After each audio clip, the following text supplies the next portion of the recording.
RaSha's വൈബ്സിൻ്റെ ഒരു പുതിയ വീഡിയോയിലേക്ക് എല്ലാവർക്കും സ്വാഗതം. ഇന്ന് ഞാനൊരു കുക്കിംഗ് വീഡിയോ ആയിട്ടാണ് കേട്ടോ വന്നിട്ടുള്ളത്. വളരെ എളുപ്പത്തിൽ തയ്യാറാക്കാൻ പറ്റിയിട്ടുള്ള ഒരു അലുവയാണ് ഇന്ന് ഞാൻ കാണിക്കുന്നത്. വെറും 10 മിനിറ്റിൽ 3 ചേരുവകൾ വെച്ചിട്ടാണ് ഈ ഒരു അലുവ തയ്യാറാക്കിയെടുക്കുന്നത്. നമ്മളൊക്കെ വീട്ടിൽ മിക്കപ്പോഴും കളയുന്ന ഈ ഒരു കറുത്ത പഴം ഉപയോഗിച്ചിട്ടാണ് ഈ ഒരു അലുവ തയ്യാറാക്കിയെടുക്കുന്നത് കേട്ടോ. അപ്പോൾ എല്ലാവരും ഉണ്ടാക്കി നോക്കുക. ഈ ചാനൽ നിങ്ങൾ ഇതുവരെ സബ്സ്ക്രൈബ് ചെയ്തിട്ടില്ലെങ്കിൽ പ്ലീസ് ഒന്ന് സബ്സ്ക്രൈബ് ചെയ്യുക. അതേപോലെ തന്നെ വീഡിയോ ലൈക്ക് ചെയ്യാതെയാണ് കാണുന്നതെങ്കിൽ ഒന്ന് ലൈക്ക് ബട്ടണും പ്രസ് ചെയ്യുക കേട്ടോ. അപ്പോൾ വീഡിയോ കണ്ടു നോക്കാം.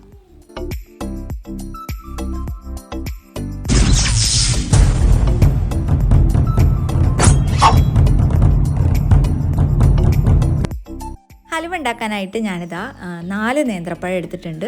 ഈ തോലൊക്കെ കറുത്തത് കൊണ്ട് തന്നെ മക്കളിനി ഇത് കഴിക്കില്ല. അപ്പോൾ എങ്ങനെയെങ്കിലും ഇത് ഉപയോഗിക്കണമല്ലോ. അപ്പോൾ അതിന് വേണ്ടിയിട്ട് ഞാനിതാ തോലൊക്കെ കളഞ്ഞെടുക്കുകയാണ്. അതിനുശേഷം ചെറിയ കഷ്ണങ്ങളാക്കിയിട്ട് മിക്സിയിലേക്ക് ഇട്ടിട്ട് നന്നായിട്ടൊന്ന് അടിച്ചെടുക്കണം കേട്ടോ.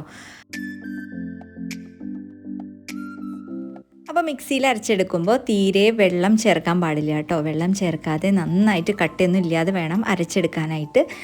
ഇനി നമുക്ക് ഒരു പാൻ എടുക്കുക. കട്ടിയുള്ള പാൻ വേണം കേട്ടോ. അപ്പോൾ ഒരു 1.5 ടേബിൾ സ്പൂൺ നെയ്യ് ചേർത്ത് കൊടുക്കുക. അപ്പോൾ നെയ്യ് കുറച്ച് വേണ്ടുള്ളൂ എന്നുള്ളവർക്ക് കുറച്ച് ചേർത്താൽ മതി. ഇതിലേക്ക് ഞാനിതാ അണ്ടിപ്പരിപ്പ് ഇട്ടിട്ട് നന്നായിട്ടൊന്ന് വഴറ്റിയെടുക്കുന്നുണ്ട്. ഒരു ബ്രൗൺ കളർ ആയിട്ടുണ്ടെങ്കിൽ നമുക്കിത് എടുത്ത് മാറ്റാം. ഇനി ഇതിലേക്ക് കുറച്ചുകൂടി നെയ്യ് ഒഴിച്ച് കൊടുക്കുക കേട്ടോ. ആവശ്യമുണ്ടെങ്കിൽ ചേർത്താൽ മതി. അപ്പം ഞാൻ കുറച്ചുകൂടി നെയ്യ് ചേർത്തിട്ട് നമ്മൾ നേരത്തെ അരച്ച് വെച്ചിട്ടുള്ള ആ ഒരു പഴത്തിൻ്റെ മിക്സ് ഉണ്ടല്ലോ, അത് ഈ ഒരു പാനിലേക്ക് ചേർത്ത് കൊടുക്കുകയാണ്. എന്നിട്ടൊരു മീഡിയം ഫ്ലെയിമിലിട്ടിട്ട് ഇതൊന്ന് ജസ്റ്റ് ഒന്ന് വഴറ്റിയിട്ട് ഒന്ന് കുറുക്കിയെടുക്കണം കേട്ടോ.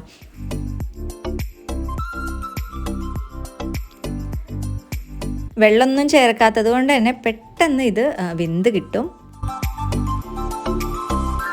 അപ്പം ഞാനിതാ ഒരു 2 ടേബിൾ സ്പൂണും കൂടി നെയ്യ് ചേർത്ത് കൊടുക്കുന്നുണ്ട്. ഇത് പെട്ടെന്നൊന്ന് ടൈറ്റ് ആവാൻ വേണ്ടിയിട്ടാണ് കേട്ടോ.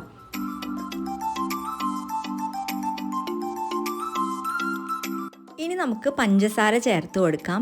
അപ്പോൾ ആവശ്യത്തിനുള്ള പഞ്ചസാര ചേർത്ത് കൊടുക്കാം കേട്ടോ. അപ്പോൾ ഞാനിവിടെ ഏകദേശം ഒരു 1/4 കപ്പ് പഞ്ചസാര ചേർത്തിട്ടുണ്ട്. അപ്പോൾ ഇത് അത്യാവശ്യം നന്നായിട്ട് മധുരം ഉണ്ടായിരുന്നു. അപ്പോൾ മധുരം എത്ര വേണ്ടാന്നുണ്ടെങ്കിൽ നിങ്ങൾ ആദ്യം കുറച്ച് ചേർത്തിട്ട് അതിന് ശേഷം ആവശ്യമുണ്ടെങ്കിൽ മാത്രം പിന്നെ ചേർത്താൽ മതി.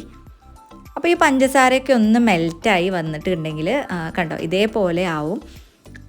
അപ്പോൾ ഇനി ഇതിലേക്ക് നമുക്ക് കുറച്ചുകൂടി ഇടയ്ക്കിടയ്ക്ക് ഇങ്ങനെ നെയ്യ് ചേർത്ത് കൊടുക്കണം കേട്ടോ, ഇതൊന്ന് കട്ടിയാവാൻ വേണ്ടിയിട്ട്.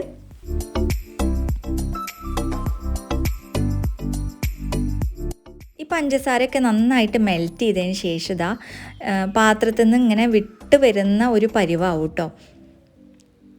അപ്പോൾ ഇടയ്ക്ക് നമ്മൾ നെയ്യും ചേർത്ത് കൊടുക്കണം കുറേശ്ശെയായിട്ട്.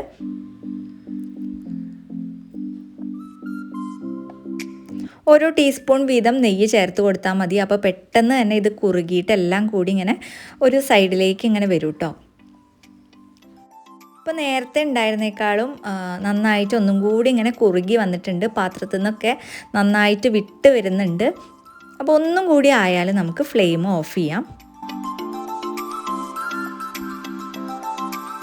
അപ്പം ഞാൻ നേരത്തെ തന്നെ ഒരു പാത്രം ഇത് ഒഴിച്ച് വെക്കാനുള്ള ഒരു പാത്രം റെഡിയാക്കി വെച്ചിട്ടുണ്ട്. നെയ്യും അതുപോലെ തന്നെ അണ്ടിപ്പരിപ്പൊക്കെ വെച്ചിട്ട് ഒന്ന് ജസ്റ്റ് ഡെക്കറേറ്റ് ചെയ്ത് വെച്ചിട്ടുണ്ട് കേട്ടോ. അതിലേക്കാണ് നമ്മളിത് ഒഴിക്കാൻ പോകുന്നത്.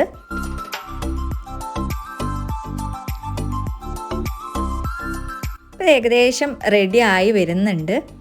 അപ്പോൾ നമ്മളിത് കൈവിടാതെ വേണം ഇളക്കി കൊടുക്കാനായിട്ട്. ഇത് നന്നായിട്ട് ഇങ്ങനെ ഒരു സൈഡിലേക്ക് കണ്ടോ ഇങ്ങനെ ആയി വരും. അതുവരെ നമ്മൾ ഇളക്കി കൊടുക്കണം. മീഡിയം ഫ്ലെയിമിൽ വെച്ചാൽ മതി കേട്ടോ. അധികം ഫ്ലെയിം ആയാൽ ഇത് കരിഞ്ഞു പോവും. അപ്പോൾ ഇത് റെഡി ആയിട്ടുണ്ട് കേട്ടോ. നമുക്കിനി ഫ്ലെയിം ഓഫ് ചെയ്യാം. കണ്ടോ എല്ലാം ഒരേ സൈഡിലേക്ക് ഇങ്ങനെ വരുന്നുണ്ട്. അപ്പോൾ ഇതേപോലത്തെ ഒരു പാത്രത്തിൽ ഞാനിതാ ഡെക്കറേറ്റ് ചെയ്ത് വെച്ചേൽക്ക് ഇത് ഒഴിച്ച് വെക്കുകയാണ്. ചൂടോടുക്കനെ തന്നെ ഒഴിച്ച് വെക്കണം കേട്ടോ. ഞാനിതാ ഒരു സ്പൂണിൽ നെയ്യ് പരട്ടിയിട്ട് അതുകൊണ്ട് ഇങ്ങനെ ലെവൽ ചെയ്ത് കൊടുക്കുകയാണ്. അപ്പോൾ സ്പൂണിൻ്റെ മുകളിൽ ഒട്ടിപ്പിടിക്കില്ല. അപ്പോൾ എല്ലാ സൈഡിലേക്കും ഇതിങ്ങനെ ആക്കി കൊടുക്കുകയാണ്.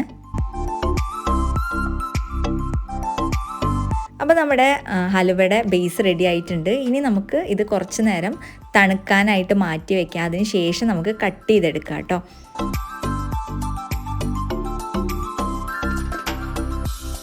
തന്നെ കട്ടയായി വരും ഇത്. അപ്പോൾ നമ്മുടെ ബനാന ഹലുവ റെഡി ആയിട്ടുണ്ട്. നല്ലൊരു മണമാണ് കേട്ടോ വരുന്നത്. പഴത്തിൻ്റെയും അതുപോലെ തന്നെ ആ ഒരു നെയ്യിൻ്റെയും എല്ലാം കൂടിയിട്ടുള്ള നല്ല സ്മെല്ലാണ് വരുന്നത് കേട്ടോ. മുറിക്കാനും വളരെ എളുപ്പമാണ്. കണ്ടോ, നല്ല സോഫ്റ്റും ഉണ്ട്, അതേപോലെ തന്നെ നല്ല ഒരു ബലമുണ്ട്. അപ്പോൾ അങ്ങനത്തെ ഒരു ടൈപ്പാണ് ഈ ഒരു ഹലുവ. മുറിച്ചെടുക്കാനൊക്കെ വളരെ എളുപ്പമാണ് കേട്ടോ. കത്തിയുടെ മുകളിലൊന്നും പിടിക്കുന്നില്ല.